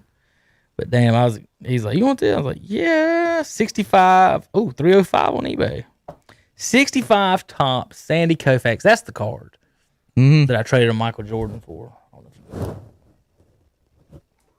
But I'm gonna look that up. All right, Hunter. Mike Trout says he talks to the head of the Players Association every couple of days. I don't know what for. Yeah, I don't understand what for. Was he trying to somehow get the hell out of L.A. Well, after signing that huge contract? So I'm saying, like, does ESPN need a Mike Trout headline so bad? Hey guys, he called the Players Association, and he does let's it have a regularly. Let's have a headline for it. He does it regularly. I don't even know what to think. Well, baseball's got to have something to write about because it's getting ready to start. Why not? They still ain't agreed on a schedule. No, what was it? They're fluctuating. They're fluctuating February. between 162 and like 152, cutting Yeah. only 10 games out so they can expand the postseason. Bro, cut 50 games out and okay. You can play 110 games. I don't care. 112. For real. Shit, man. I don't quite understand why people can't just look at something and say, "All right, we'll get this done." They want 154 with full pay. Okay. Major League Baseball proposed that. You cut 8 games. and they turned it down. What do you want? Do they want to play the full It just ones? says cited a litany of concerns. Let me hear the concerns. Is it the same concerns that Kyrie Irving had about the bubble? Or are we talking other concerns about you still getting your full pay of, I don't know, millions upon millions of dollars? But I don't understand. Shit, man. Well, they did put this in the story, Hunter. Trout will turn 30 in August and is still in search of his first postseason victory. Damn, I'm glad they actually I threw can't that believe tidbit in ESPN there. typed those words Wow. for people to know. Because people, Guess what? Little did you know that guy was fired earlier today oh, for probably saying that. sorry, comma. He had to Comma. he had to comma this one. an astonishing development for someone who is still widely considered the baseball's best player. An astonishing development. I'm sorry, none of us could. It's still developing. That I don't understand that statement. An astonishing development. Wow, That imagine Koufax that. card's only worth $57. Damn. Think about it. Your second year Koufax for 57 or a King Griffey King- rookie anywhere. For like, I get a 200 King Griffey or a different brand. It's $2. right. It's crazy. Same rookie year. It makes no sense. Stupid. It's what collectors want. Yeah. It's just what they want. It is fun reading this shit. Ugh. I don't know how this turned into a Trout and Angels thing about them calling them, but this is a whole story on them. Trout has built a strong relationship with former GM. Yeah, he gave him $420 million. Imagine. Damn, I would too. Tanner, if a general manager gave you $400 million, would you and him have a good relationship or a bad one? A good He one. calls you I would up. clean his pool every Saturday. All right, he calls you up and asks you to be his 400 million. bitch 'Cause when think you about go to the golf course. I think I'd do it for $400 He million. gave Trout someone else's money. yeah. Like, it's not the general manager's money. No. Like, the general manager gave Trout him the $400 owner's million, money. $500 million from another person. Yeah, we're friends. Best friend. I just have a couple million of that. You want to come over for a cookout on Saturday? Whatever you want. Listen, Trout, I heard you said that you really didn't like my wife. Who the hell said that? It wasn't me. That wasn't me. No. I love your wife. I love you too. Your whole family. Can I be your kid's godchild? I mean, I think we're that close of friends. Honestly, you sign my checks. I mean, that's about it though. He Jeez. still keeps in touch with that guy. That's what it says. They're doing everything that they can to try and make make Mike Trout relevant because Likeable, they're likable too. Because if you think about it, he really doesn't have much personality. Like he's nowhere near what Fernando Tatis is personality wise, or Ronald Acuna for Atlanta. Like he's quiet. Bryce Harper has got this offseason. Bryce Harper has got a Trout's better about to strike out 300 times this year. probably. Bryce Harper's got a better personality than Mike Trout. And Bryce Harper, really, that's a guy that's kind of been swept away with the dust. Yeah, he got all his money, but damn, nobody pays attention to him now in Philadelphia. Think about it. Washington ditched him, let him sign that big contract in Philadelphia. Next year wins the World Series. Damn, maybe you don't need to be paying these guys that kind of money. The only way it worked out recently was Mookie Betts to the Dodgers. They paid him a bunch of money and they just won. Well, But they already had a hell of a roster. do you think that's what put him over the edge? But they had a hell of a Or was it the roster. pitching? Dodgers always have a Damn, they got a a roster. better. They got just as good of a three-man rotation right now. Freaking bringing on Trevor Bauer. How many postseason wins he got? Trevor Bauer? Yeah. What? None? Not many, because he's been with. Obviously, he was with the Reds. Cincinnati. Yeah, but where else has he been? He didn't start it. He was with the Twins before he was Was with he? Cincinnati, so he might have a few I don't when know he was that with much the about him. Twins. I don't know that much about him other than he's a jackwagon on the internet. Yeah, he's kind of. Arizona for 1 year. Yeah. Cleveland for 7. Oh, so that's where he was. Cleveland. It was not same color scheme. I thought it was Minnesota. So he was with the Indians. He has been on a roster in 6 postseasons. He's 1-4. 1-4 in his career in the postseason. He's a one-time All-Star. That's it. Is it really? One-time All-Star. He has an ERA title, but he's also got a Cy Young. What's his I think that was the ERA? same year. His average ERA is his career ERA is 3.9. Is this the Draymond Green of the baseball world? What? Possibly. for Everybody thinks he's pitching? good. All he does is talk shit, and For that's why the pitching? people thinks he's good is because he Yeah. don't stop And talking now listen, shit. Yeah. last year he did have a good ERA. It's 1.7. It's fantastic. That's good, but other than that, What now I will say this: I wanted him in Atlanta. I'm not going to sit here and say I didn't want him in Atlanta. But one All-Star in Oh, 9 years. 9 years. Yeah. Hey, at least Bauer has more All-Star appearances than Trout does have playoff wins. I mean, Trevor Bauer's got more playoff wins than Mike Trout does. He's got one win. He won one playoff game. 1-4. 1-4. Yeah, but what matters more, the All-Stars or the playoff wins? Playoff Obviously, wins. the playoffs. He beat the Yankees. Oh. 8 innings, gave up 4 runs. Beat the Yankees. When was this? He gave up 4 runs. I don't know if he beat the Yankees Well, or his team beat the Yankees. When was this? When did they If, beat? if your pitcher gives up 4 runs, he didn't beat them, did he? What year did he No. do I that? didn't think so. That is where is that? Do postseason? I'm looking right at it here. Wins lost. 2017 with the Indians. Man, I'm telling you right now, he I've won only one seen- and lost one. I've only seen 1, 2, 3, 4, 5 winning seasons. Actually, Hunter, he never made it out of the 4th inning of any postseason game. Well, he did against Atlanta this year, but he lost. They pulled him going into the 9th inning and then He went 7 innings, 7th inning. 7 2/3, Did he? That was how far he went for against Atlanta this year. and he gave up no runs. That was Yeah, his best. that was his outing. best game. by far. And they pulled him, and then we went ballistic. The two games he pitched against the Yankees in 17, he went 1-1, a total of 8.1 innings. I mean, what's so The crazy? year before, in 2 games, he went a total of 8.1 innings. So here's his pitching performances: 4.2, 0.2, 4.1, 4.1, 4.1, 4.1, 4.0, 7.2.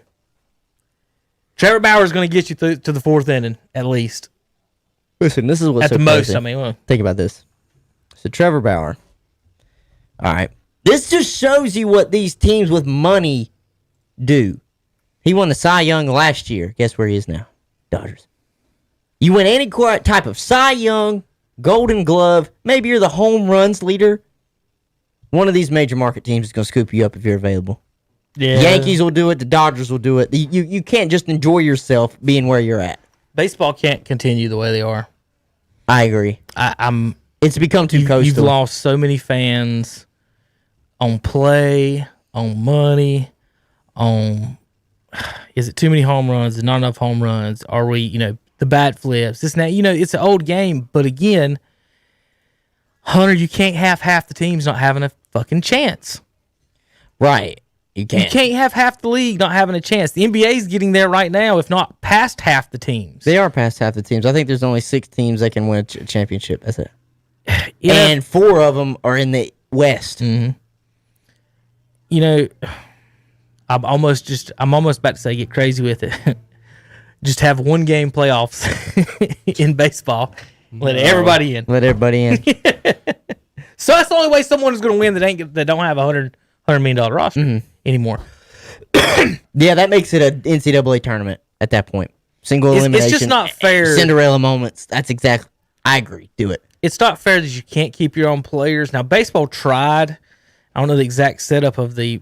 You got 6-7 years with this club before you can actually be a free agent. So they've tried a little bit of that to keep them, but again, as soon as a guy gets good, like what if you draft 2 guys, Hunter? Let's say you draft Zito and who is the other guy, Mulder and the other guy, all 3 of them in the same year. Well, in 4 years, you ain't gonna be able to pay them all. You gotta let 1 or 2 of them go, and that's not fair to the organizations. Whether it's salary cap for the major league team, I know the players never go for that, but there's some things that are going to be changed. The rule that the records don't mean anything. It seems like anymore. If we're going to have an argument over a guy's WAR and not how many home runs he hit, That doesn't matter. then what are we doing here? It's just I don't know. I just seeing people arguing that Molina shouldn't be a Hall of Famer online, and then you see but Edgar Martinez gets in. So, but then they go to the advanced stats, Hunter, and instead of he's 16 to 17 winning seasons, and he's number 2 all time current player, throwing people out by like a half a percentage point. And so, well, what the fuck are we talking about? So I don't know. 17 million a year for him. Good luck. I just hope it just makes the Dodgers worse. It's the only thing. I mean, Hunter, our payroll's okay. I think our teams can compete. I think St. Louis and Atlanta both can compete. The problem is when you look at depth-wise in a pitching rotation, I mean, who the hell is going to be able to say that they can go 4 or 5 pitchers deep like the Dodgers? Just gotta out-hit them. I said you have to. But even then, because they got all the money, damn, they got bats they got too. more hitters. They got hitters. It's That's the unfortunate part. Is it starts to look like it's a pay-to-win service. That's what it is. A lot of people in the gaming industry, when they play video games, they're like, they want it to be an even playing field where a guy doesn't have an advantage because he spent money. Right. Well, and I'm looking at the baseball world, and I'm like, well, damn, that's not the case because it's pay to win. Hell, that's the whole joke about the Yankees. They bought those World Series. In all other sports, every dime you pay a player is when you can't Can't play pay someone another else, player. except baseball. Mm-hmm. And when you do that, it highly restricts where people can go, what they can do. St. Louis, they're 10th in payroll, $154 million. It's one of those things where it's like Atlanta's 14th. the rich get richer. You know what I'm saying? It's just players see that the Dodgers are winning and that the Dodgers are going to pay their players. So if you're a good player, where do you want to play? With the Dodgers, or say the Yankees are winning and making World Series. I mean, the top 8 are the biggest markets in the nation: L.A., New York, Philly, Houston, L.A., Boston, and Washington. Yeah, It's everything but the Chicago teams. The Cubs are at 11 and 15, so they're at least in the top half. The league average is 117. That's where the Twins are sitting at. Cubs are almost doing a complete overhaul though too. They're getting rid of some players, and I know they've had a front office change too. And they just won a World Series 2-3 years ago. Honestly, baseball, Hunter, you might tell me I'm wrong, you might tell me I'm right. I think what the Marlins do is the most smart thing to do in baseball. Go for it 1 year, and then after that, just ship them all away. Because the odds starting off where you even start at 1-30, you're going to win it. Right? They're worse than that for most teams. Obviously. So they got 2 World Series to show for it. Put it this way: Cardinals have been trying every single year. We got 2 World Series to show for it, same as the Marlins in the last how many years? Did we win 3? I think it's just 2. So there's 2 different strategies. Do you want to pay $100 million every year, or do you want to save money? And that, when Jeter went down there, I knew they was going to do that shit. Got to get rid of everybody, get rid of the big payrolls. It's tough for the fans, but again, how do you be a fan of these teams? How are you a Kansas City fan? How are you a St. Louis fan? We're at least competing. I would never watch a baseball game if I was a Kansas City fan. I know. I Or don't a know how Terry Baltimore does Orioles it. fan. I don't know how to. Or- Orioles are the only team this year that have a 0% chance when it came out. I saw that. To, I got it down to the make hall. I think it was just to make the playoffs. Yeah. I meant to bring that down here and show you because I was going to say Hunter because like it had the Braves at 60-some% to make playoffs. That was better than what you had the other day. Yeah. That's why I know exactly what you're talking about. I saw it Literally. too. Orioles 0%. So, like, how are you an Orioles fan? Of course, people around my area, they're now, I'll just say it, they're bandwagon Oriole fans, obviously, because Hunter got drafted by him, and Hunter plays for the Orioles. So I understand that. But damn, I ain't watching a single game. I'm not going to sit here and say I'm an Orioles fan. Right. Obviously, I grew up in Braves country, but it's like, what am I watching? Baltimore's- A team that's got a 0% chance of making the playoffs? Okay. I'm watching losses every week. Baltimore's 28th in payroll. The only team I would probably be a fan of that's small market is Tampa Bay.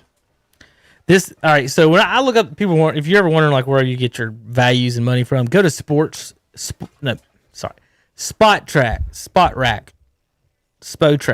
How do you pronounce it? I don't know, but you're close. It's Spot RAC. So Spot Rack?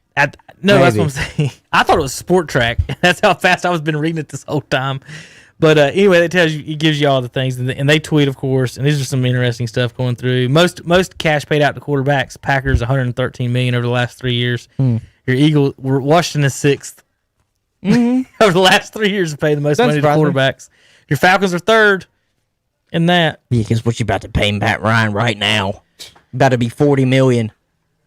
Trading Teddy Bridgewater, the Panthers would take on a $10 million dead cap, split 5-5 over the next 2 years. The new team acquiring would acquire 2 years, $39 million contract, $10 million fully guaranteed right now. Trading Christian McCaffrey, the Panthers take on a $17 million dead cap, split into 4 and 12. A new team would acquire a 5-year, $53 million contract with 16 guaranteed immediately. So if you trade it for McCaffrey, you got to give him $16 million out of your pocket right now and then pay him 37 over 5 years. Damn, isn't it great to be a professional athlete? How sometimes you get paid and they're like, damn, we got to get you $16 million up Cash front. right now. Cash right now. Damn. Ain't that? Oof. I hate that oh, man, it must be real frustrating when people get traded. I mean, sometimes they just got to get money right up front. Draymond lost his mind about that the other day. I know. God almighty. Think how the players are that don't get paid that much. Think how they feel when they get traded so much. Exactly. Now, you can look at those and be like, I understand their pain.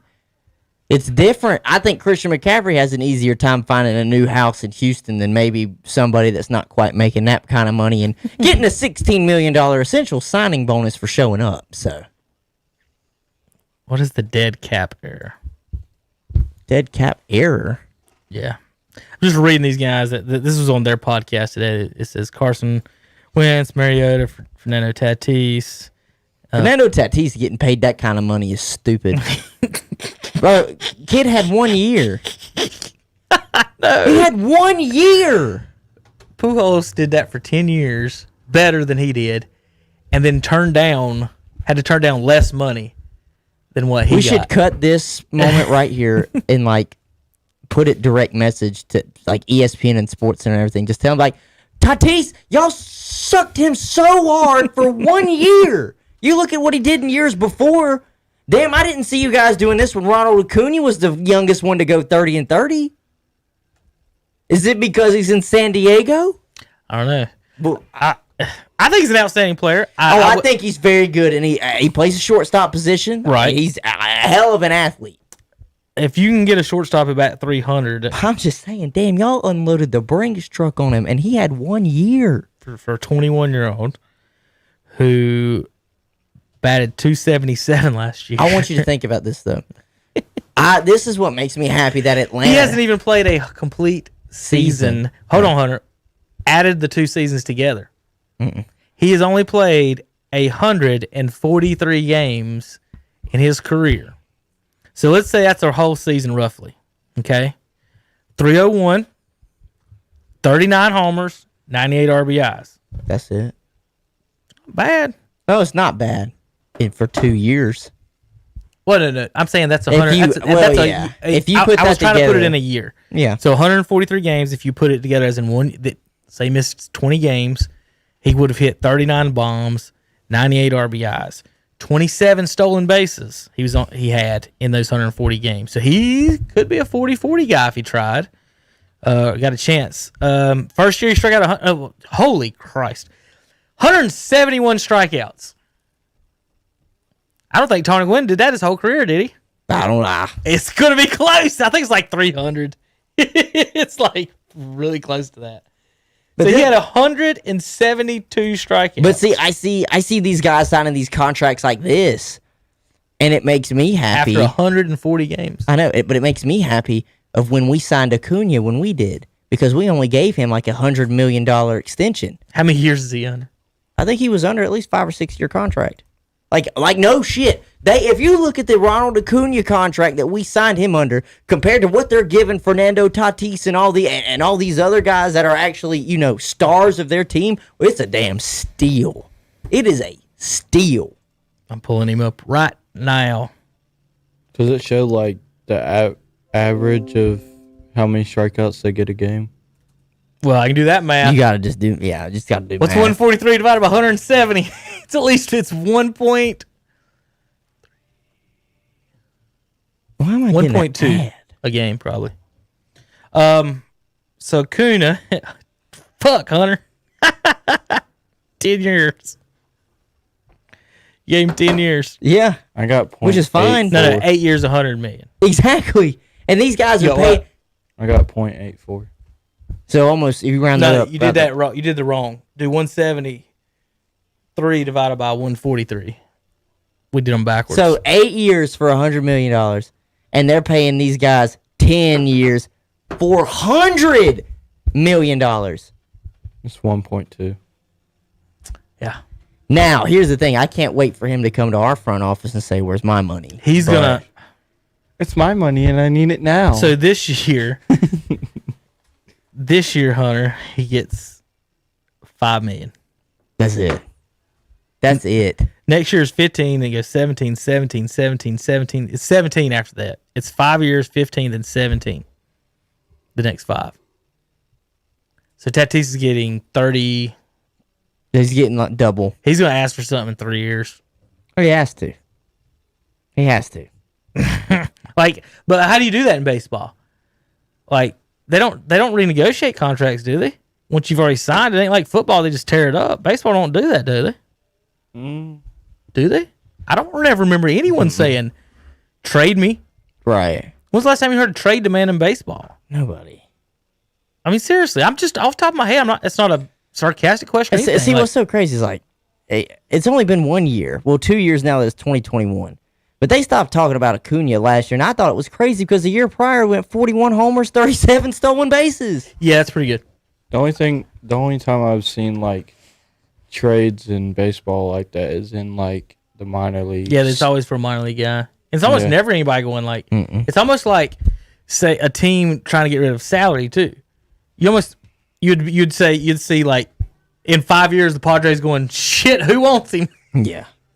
We Well, don't the want him. Braves too. Braves the Like, same way. like how the Marlins did with Stanton. Right. They signed Stanton to that huge, large he wasn't contract. asking for a trade. They just said Derek Jeter came to town and traded everybody out of town, and he said, "Here, Yankees, I'll do you a favor. I'll trade you Stanton." Think about this: if you're Stanton, would you rather be in Miami, Florida, playing baseball, Or New hitting York. bombs, and then going to the beach after practice and Right. games, Right. having millions and millions and millions of dollars? He's a fairly good-looking guy, Right. ripped up. I'd be like, I want to live in Miami. Why would you send me the coldest place on earth Yeah. that's a dump compared to just just being outside Miami? You know, I like being outdoors and stuff. If you'd tell me I could go to the beach or go to high rises, Right. fuck, I don't want to see rat shit on the side of the road and homeless, Everywhere. and homeless people. Fuck that. I want Miami sunshine. And then I get up there, it's cold, and you want me to play baseball in it. And if I do bad, everybody in the town is going to call me a Hate me. shithead and hate me. Baseball And is I'm so a- hard every to play single in. There's person going to be gonna hate headline after headline after headline. I'm going to be on ESPN, Fox Sports, Right. everywhere. Right. If Miami I do that, nobody gives a flying fuck. Nope. If all I'm known for is hitting bombs and nothing else, Miami loves me. Did he win a championship, Miami? Did they do that? I just wonder if No, he was on one of those or not. No. But Stanton did win a home run derby while in Miami. Career strikeouts. Tony Gwynn, 434. Tatis will do that in 2 years. How many games did he play in though? Whoa, don't ask that question. That's all. 2,440. He don't strike out. You ever heard of Tony Gwynn- Gwynn? Never heard of Tony Gwynn? Tanner. Tony Gwynn may be the best hitter ever. Hitter.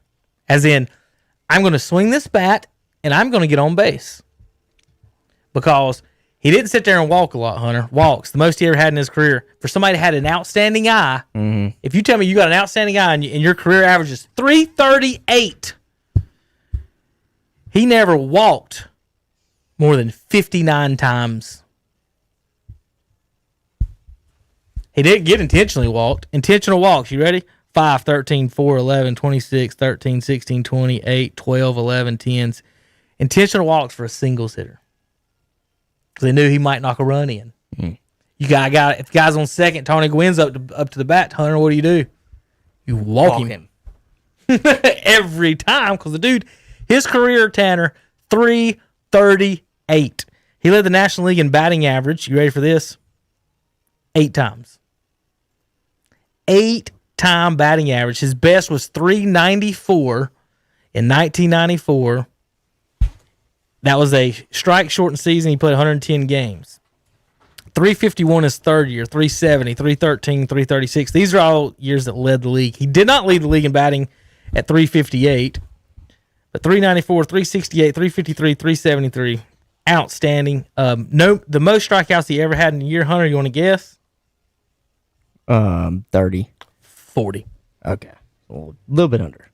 So, Tatis strikes out once 1.2 times a game. Tony Gwynn struck out once every 4 games. So Tatis strikes out every game one time. After 4 games, Tony Gwynn would have 1K. Dude could hit. I'm talking about putting the bat on the ball.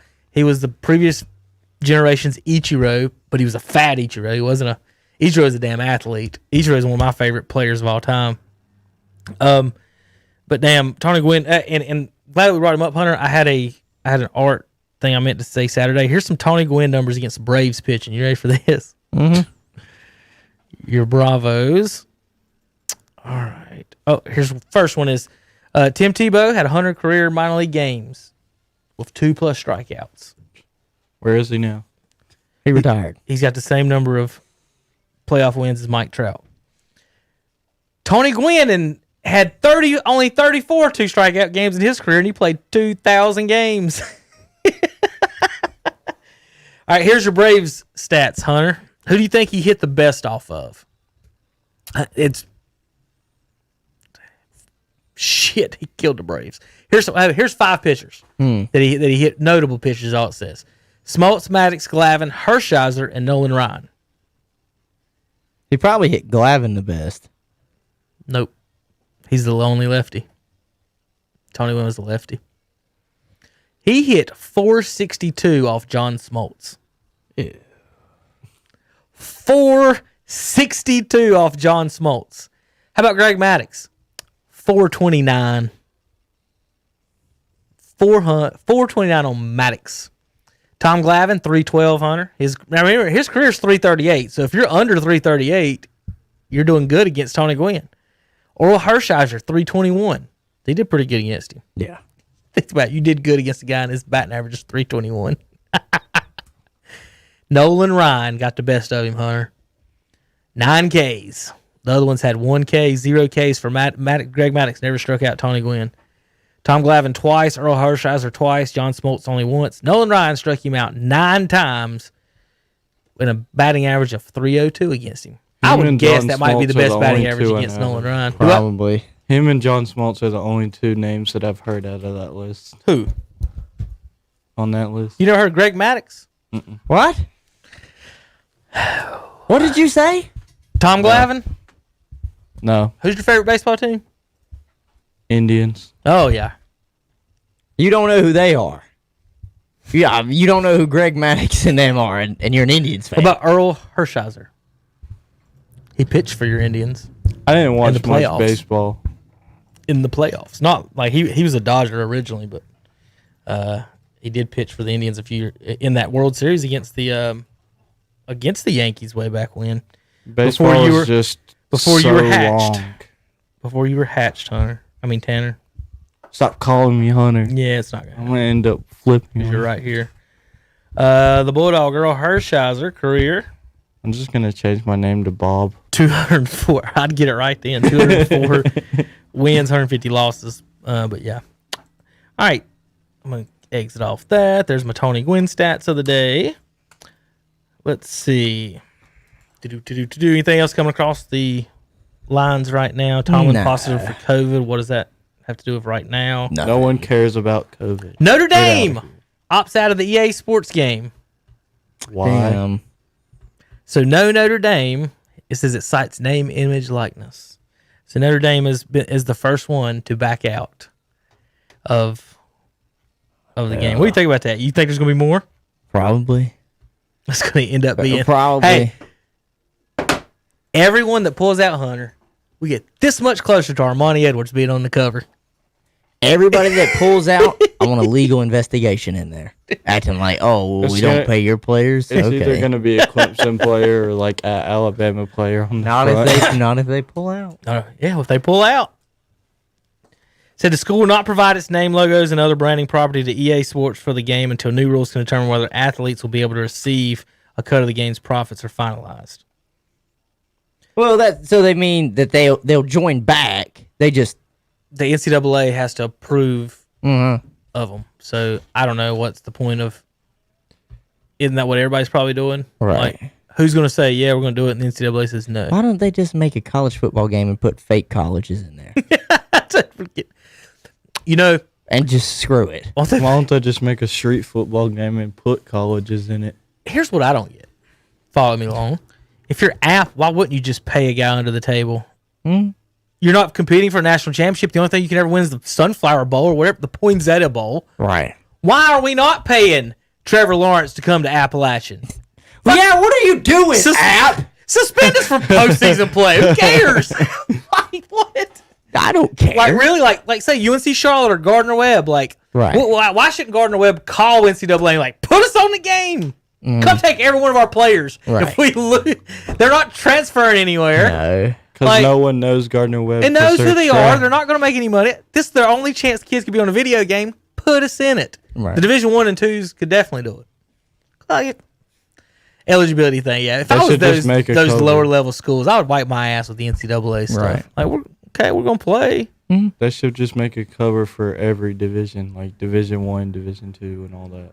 In fact, I do like UCF. Central Florida. I'd load up on illegal pay talent, kick everybody's ass. When the one that says our record is nothing, we're hanging a banner. Do it. Who Because cares? we know we won every game. Do it. Who cares? That is funny when the leagues or whatever say you got to take down your banner. Like, Are What are you gonna gonna do? Are you gonna come take it down? right, if you're Duke or North Carolina and they tell you to come take a banner down, I'm like, all right, well, you can trespass. You can figure out how to get up there and you can take it down, but I'm not taking it down. Take it down. Like Michigan, Just so Michigan I wasn't can- they the ones that lost the national championship? Mm-hmm. Had Final Four taken away from them. Like, Yeah, we because lost in the Final Four. What do you mean the taken away Fab from them? Five had to Right. take their stuff away. Yeah. Yeah, we're gonna need you to take that down. Okay, I'll just put it in the back room where we can see it. Okay, like who cares? Right, it's going in the owner's office. Yeah. It's gonna be my carpet. Like, Who gives a shit? either The way, we're claiming NCAA champions. sees themselves so high and mighty. It's hilarious. Mm-hmm. It's laughable. I don't know. All right, I had a Draymond Green comparison for you today. 'Cause I want to talk about him after this weekend. And we're going to give Terry hell Saturday. Did you not see what happened? He got ejected. And cost the team the win. Mm-hmm. So if you're a fearless leader that everyone follows, how the hell do you get ejected With 7 seconds to go. to give the other team 2 points and the ball in the win? What does it matter? He only scores 5 points a game. Right. They were the Warriors were up 2. Got a tech or 1. Got a tech. Charlotte ties it. Gets the ball. Rozier with a shot to win and wins it. Now, Hunter. Good shot, though. But we'll get back to Draymond in a second. Well, I'm jumping ship there for a second. Did the Hornets win the Terry Rozier Kemba Walker trade? Yeah, Kimba's playing like shit right now. Did they not win the trade? Boston is Yeah. 500. They're 15-15. They're bad. Now, with that said, I don't want to blame Kemba. I want to blame Boston for not knowing better and not knowing what they had. How many times in the playoffs last year or in the bubble I say Kemba doesn't fit in this team? Because the offense they run is not point guard oriented. His whole career, Hunter, he dribbled, didn't he? Yeah. And then now we're going to go to Boston Dude, all I see... and pass, All shoot. I've heard right now is Danny Ainge is coming out and saying, too, we just don't have a good enough roster. Excuse the hell out of me. Jaylen Brown and Jason Tatum are studs. And Kemba. And Kim and you got Marcus Smart, and what do you mean you don't have a good enough roster? Just because you ain't got good big men? Damn, you got 2 of the best wing scorers in the East on the same team. What did he trade Horford for? He traded Horford. Or did Or they did he? let I him go? think Was that they free let agent? him walk. I think they let him walk, and he signed with the 76ers. And then That was now weird. he's not there anymore. I don't know. I don't know about that whole situation. But right now, I mean, they got Time, whatever that dude's last name is. It's Time or whatever. Yes. Thesis. Yeah, whatever. And then Thesis. Thesis, whatever. We'll call him that. And then they sign, and then they get Tristan That's pretty good. Thompson, and they're like, and Tristan Thompson has won a championship with Cleveland, and Danny Ainge comes out here and says, we don't have a good enough roster. Huh? Aren't you the one that trades somebody every other year for a player? Tampa Bay just passed him in the standings. The Raptors, yeah. Tampa Bay Raptors. Tampa Raptors. But Boston, Kemba is not a good fit with them. I think he'd be fine on a lot of teams. Not that offense. That is not his offense. Just watching it one time, you're like, listen, I don't think Kemba should shoot every shot, and I don't think he should be scoring like he did. And I'm not a big Kemba fan, but it is a horrible fit. And I'll go there all day and I say think it's not Kimba's a fit good at all. player. Right. I think he's a dang good player. But like just with every player, they don't always work out everywhere else. He didn't make the All-Star team until they added So they had 5 point guards on the roster. Yeah. Like, he wasn't making it with when there were 2 and 3 making it. And that's what people don't get is, like, he's an all-star. Yeah, he was the 5th fucking point guard. He was the 5th option. And that year was the year they didn't do a center. That was the first year they did whatever you wanted to can be a starter. Mm-hmm. And we're picking teams and whatever, and now he's all of a sudden an all-star. And it just so happened, I'm pretty sure that was the year that was in Charlotte. Yes, it was. Not his first one. That was his second one, I think. All right, Hunter. So, talking Draymond, I'll get back to him for a sec. So this fool averages, we've talked about it plenty of times. But He averages a triple single. I wanted to bring this up because I looked at somebody else's last night just to compare them because this is going to be fantastic for Saturday. So Draymond Green, career is, are we going to round up or not round up? Just round up. All right, we'll round up. We'll keep them simple numbers. 975. Okay. Okay. Not even double digits anywhere. His best ever. See, I don't want to round up. I'm going to go back. Okay. Because you didn't get it if you didn't round. If you don't. Okay. I'm going to go. So don't round it. 8, 6, and 5. 8, 6, 7, 5, 3. Wait.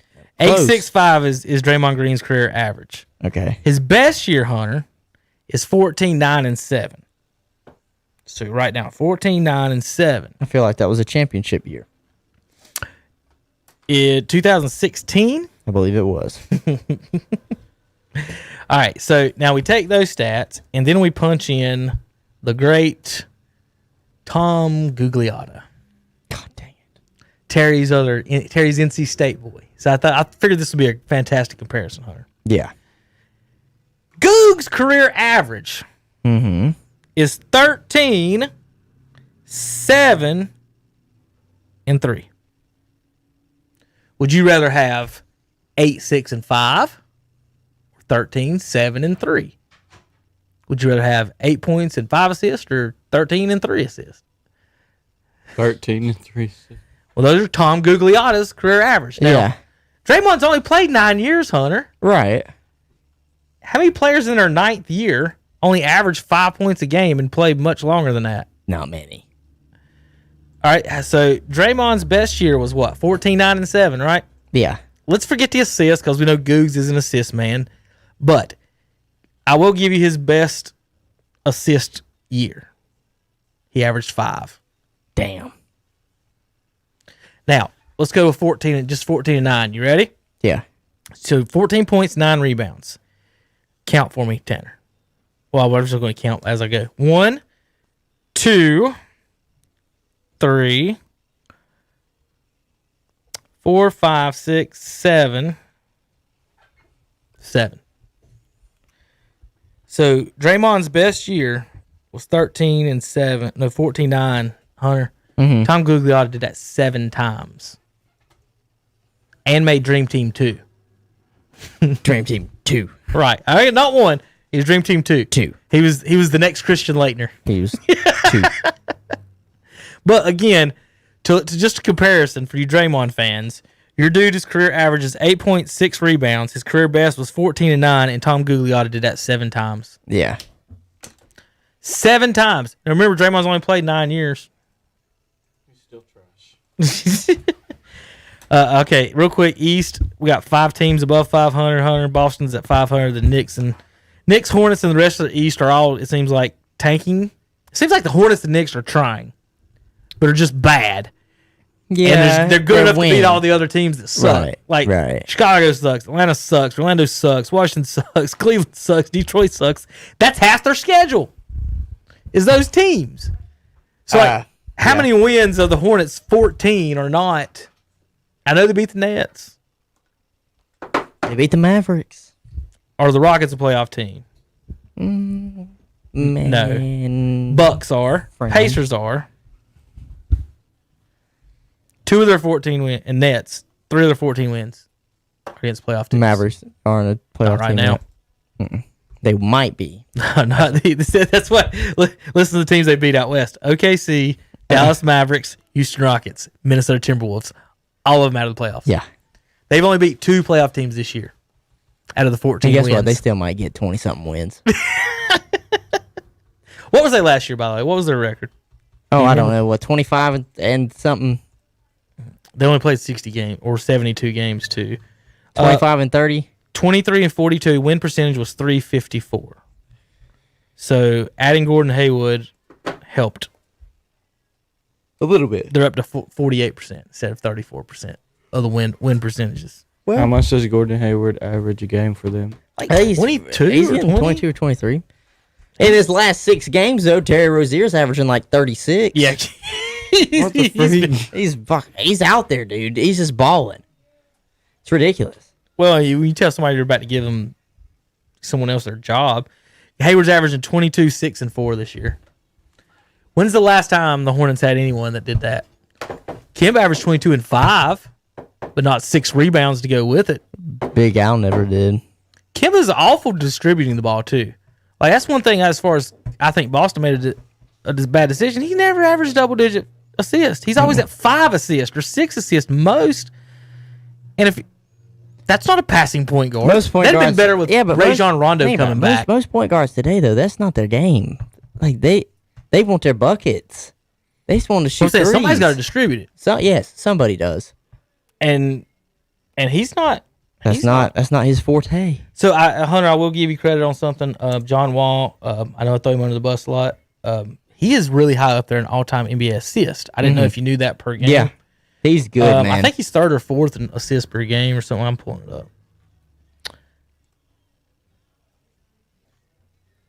No, that's total assists. I don't want that. Why'd you pull up Wikipedia? NBA assists per game all time. Do what? What are you babbling about over there? What you talking about, Willis? Tanner, let's see if you can get it. Hunter might be able to. Name me the only 2 players in NBA history that averaged 10 assists a game. Was it Magic? That's one. He's number 1, actually, 11 assists a game. I don't know. Stockton. He's number 2. So you will not find anybody in NBA history that averaged a double-double in assists and points besides Magic Johnson And John Stockton. Oscar Robertson's third, 9.5. Chris Paul's fourth, 9.4. Isaiah Thomas, 5th. Kevin Johnson, KJ, 6th. And John Wall, 7th. Russell Westbrook is 10th. Rajon Rondo, 12th. And the surprise of all surprises, number 18, right ahead of Stephon Marbury and Muggsy Bogues, Ricky Rubio. Didn't think I was going to say that name, did you? No. Ricky Rubio is 18th, Hunter. Muggsy is 20th. LeBron is 23rd. Baron Davis is 26. Steph Curry is 37. Damian Lillard, 38. Kyle Lowry is 51. That is something I wanted to point out. How about Draymond does make this list. Kemba Walker is 96th all time. Draymond Green, 109th in assist all time. Because he's trash. But when you look up rebounds all time, Hunter, he doesn't make the top 250. Mm-hmm. So he's 109th in assist. And he's out of the 250 in rebounding. All right. Anything else today? I'm looking through the ticker and I don't see anything. I know every time we do, we walk away and something happens, but Yeah. I don't see anything let me here. show Tanner these real quick. These are rebounds per game, double doubles. A lot of guys average double doubles in the NBA. 58 people average 10 rebounds for their career. My question is, how many Yao Ming got a game? Because he's freaking huge. Well, see, that's the thing, Tanner. When people talk about how big somebody is, it doesn't lead to rebounding. Shaq, you know where Shaq ranks? 39th. What? Yeah. He wasn't a good rebound. Charles Barkley averaged 2 more rebounds a game than Shaq did. He's 6'4", 6'5", whatever shoes he's wearing. How are you that big and not getting a bunch of rebounds? Okay, so I'm glad you brought that up. That's one of the reasons people my age will say Shaq is not the best center.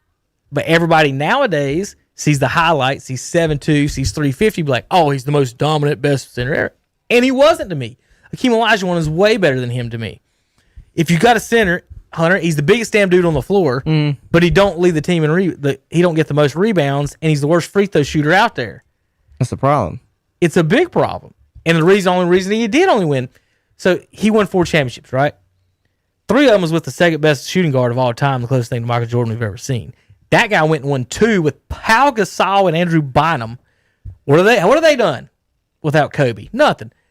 Shaq goes to Miami with the second best shooting guard in the league at the time, D. Wade, and he wins the title. So he didn't win it without one, and he didn't win one until Jordan retired, and then David Robinson got old. When David Robinson got old, that's when Shaq started winning because they used to kill him.